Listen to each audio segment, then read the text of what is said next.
I do like to touch up on the value. Track record shows that it doesn't seem to keep as good as a value compared to Cartier. It's not everybody's first choice, it's more of a secondary choice. At the same time, watches tend to lose up to 40% of its value after it's sold at retail price.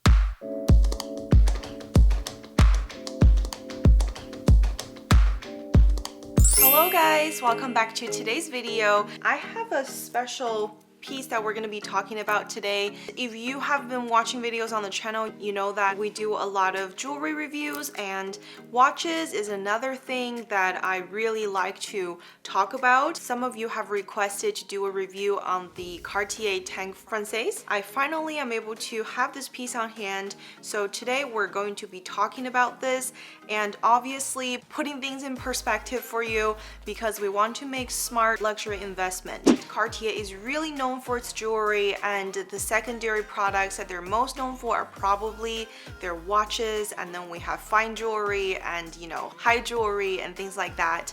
But for their watches, it's another category that really represents Cartier. This timepiece is another piece that is also very iconic, and it's also another very popular style. I would invite you to do the math with me here because we do talk a lot about numbers besides in-depth reviews on the channel. So for this timepiece, the cost of the watch can also buy you a thin love bracelet as well as this bracelet over here, or you can pay a little bit more and get the regular love bracelet. The love bracelet is something that is so iconic, and a lot of us really desire to have this piece from Cartier. And at the same time, if you already own this piece, perhaps you're looking into expanding your collection by adding some of other pieces from the brand. We're going to do a little bit of the in-depth review on this beautiful timepiece here, so you can take a look and see if it's something that is going to be suitable for you. If you're thinking to add a timepiece now or later, or you can use this video as a reference as to whether or not you should invest your money in more jewelry or watches in the future. I definitely have quite some interesting perspectives that I have summarized before making this video, so let's talk about them today. And if you're new to the channel, welcome. My name is Vivian. I am the host for My First Luxury. On the channel, we do a lot of in-depth reviews and comparison, and also most importantly, putting things in perspective in the luxury world for you. So if this is something that you're interested, join My First Luxury. And I have also done extensive reviews and comparisons on some of the most popular Cartier jewelries on the channel. So after this video, I invite you to check out the other videos as well. Without further ado, let's get started and talk about this little cutie right here. Let me go over some of the basics about this particular timepiece. This is from the Tank collection. And the Tank collection also includes a couple of different styles of their watches. So there's Tank Louis Cartier, which is the most iconic one and most expensive ones. And then we also have the American Tank as well as the Tank Française, which is Tank France. And then lastly, we also have the Tank Solo. But today I have picked out the small model of the Tank Française in the stainless steel and gold two-tone watch here to review with you guys. So now let's take a look at the details on this watch.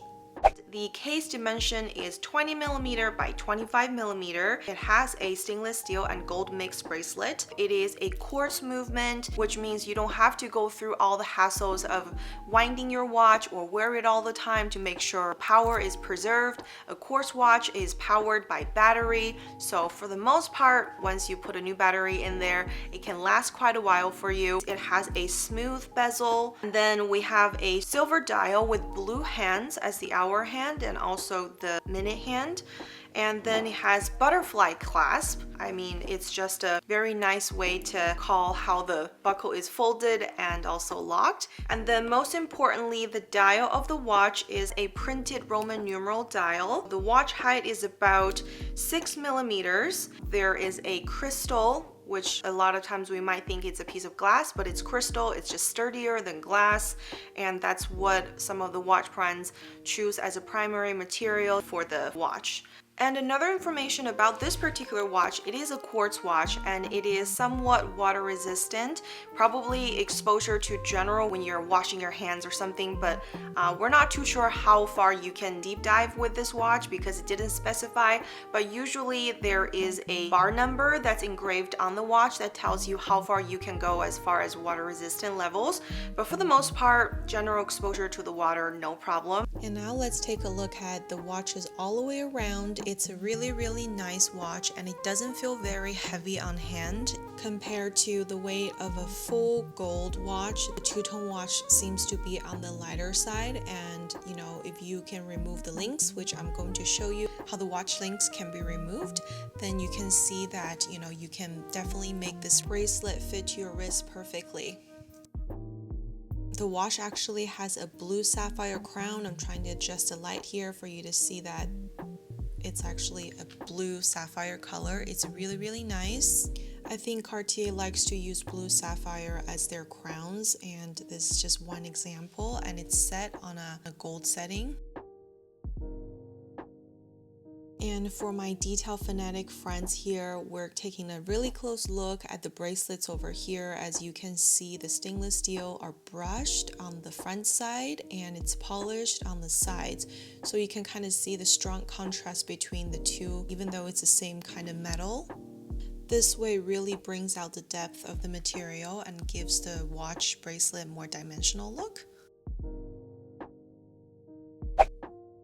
And this is the part where on the bracelets you can remove or add links according to your wrist size.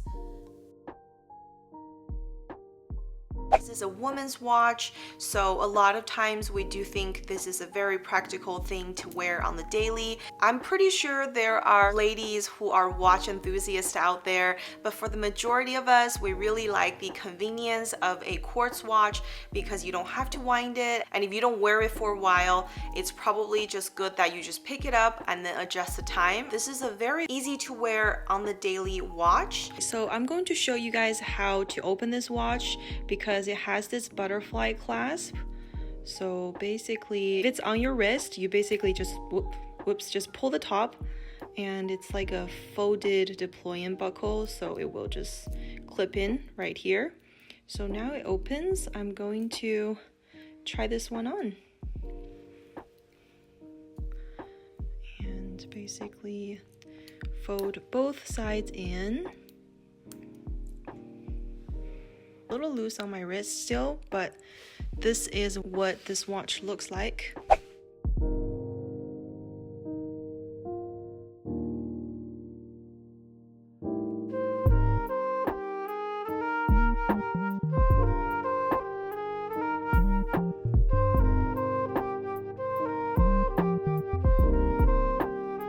After trying this watch on, clearly it's not my style, and also the same thing kind of happened when I reviewed the Panther watch earlier in the other video. A lot of times, you know, we desire to buy these things, and then once we get it on hand, well, pandemic wise, I didn't really go out and shop, so I picked these out from online shops. Now I tried it, I know that for sure it's not the look that I was truly satisfied with, and I think if I were to really pursue having another Tank watch from this collection, it'll probably have to be more of the full gold or full rose gold. The cost of the full gold Cartier Tank Française watch costs around $20,100 US, and that can approximately get me 3 regular love bracelet in the solid gold or rose gold. The white gold price is slightly higher, but which one would you rather choose? I think for me, I'm probably gonna go for the love bracelet again.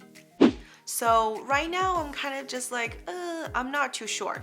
But I do think if you are someone who is thinking to wear a timepiece on the daily, stainless steel is a really good material. It's not completely scratch resistant, but it's made in a way that it's very easy to wear and also sturdy, so you don't have to worry too much about it. If you wear this one next to your gold jewelry, then yeah, your gold jewelry are probably going to get more scratches and show more wear because stainless steel is going to do that to the gold. I know if I were to buy a full gold watch of the same model, it's going to depreciate more, and pretty much the cost of this watch, you can at the same time buy another small Jason Clou that is 3,250-ish. You can buy two of the small Jason Clous and wear them together. If I think about it, I probably am going to be choosing jewelry over the watches. I do like to touch up on the value. We know we're spending a lot of money on these timepieces, and I believe the current retail price is around $5,800.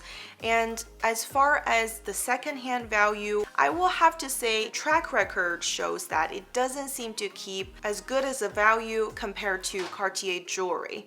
Just because it's not everybody's first choice, it's more of a secondary choice.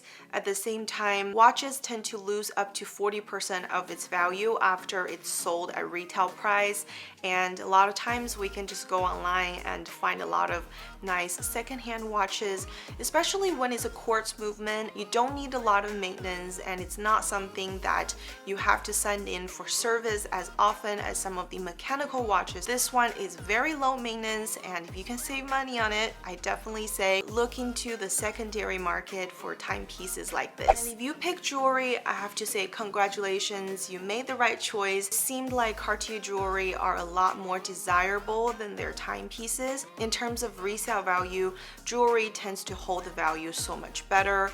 I believe it's at a 90% return rate if you are selling it on your own, but I know most of the time when we sell these pieces, we tend to give it to like a consignment store or some other platform that sells these pieces. They do take a commission anywhere between 20 to 30%, so you know, you do have to stand that loss over there, but compared to a watch, it usually loses anywhere between 30 to 40% of its original value, depending on the model. Everything you buy is pretty much how desirable it is. So for this timepiece right here, it tends to lose quite a lot of value. Definitely let me know what you think. Are you going to love this watch, or after my analysis and also putting things in perspective, you think jewelry is definitely a lot more worthy than watches over here? And I hope you liked today's review. If you did, make sure you give it a thumbs up because it means a lot to me and also really supports the channel. And I look forward to seeing you on the next video. Take care, guys. Bye.